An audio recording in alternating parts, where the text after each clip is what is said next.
Today నా వంట beetroot కూర.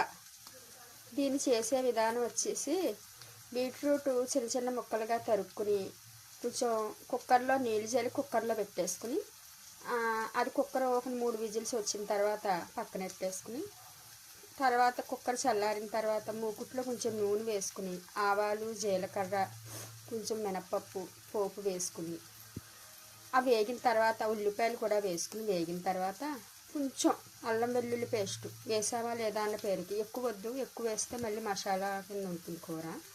అలా వేసిన తర్వాత బాగా వేగిన తర్వాత ఉల్లిపాయలు వేగిన తర్వాత ఆల్రెడీ కుక్కర్లో ఉడికించుకున్న బీట్రూట్ ఉంటుంది, ఆ బీట్రూట్ తీసి ఇందులో వేసుకుని కొంచెం బాగా అటు ఇటు నూనెలో వేగిన తర్వాత ఉప్పు కారం వేసి లాస్ట్లో ఉప్పు కారం వేస్తే చాలా రుచిగా బీట్రూట్ కర్రీ చాలా బాగుంటుంది.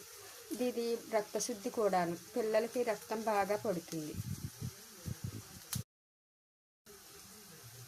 టుడే నా వంట బీట్రూట్ కూర.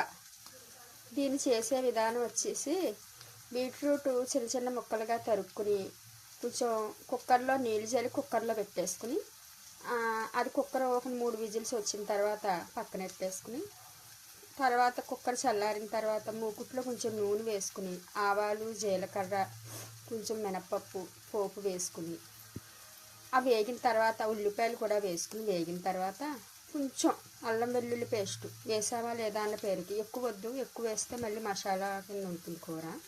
అలా వేసిన తర్వాత బాగా వేగిన తర్వాత ఉల్లిపాయలు వేగిన తర్వాత ఆల్రెడీ కుక్కర్లో ఉడికించుకున్న బీట్రూట్ ఉంటుంది, ఆ బీట్రూట్ తీసి ఇందులో వేసుకుని కొంచెం బాగా అటు ఇటు నూనెలో వేగిన తర్వాత ఉప్పు కారం వేసి లాస్ట్లో ఉప్పు కారం వేస్తే చాలా రుచిగా బీట్రూట్ కర్రీ చాలా బాగుంటుంది. ఇది రక్తశుద్ధి కూడాను, పిల్లలకి రక్తం బాగా పడుతుంది.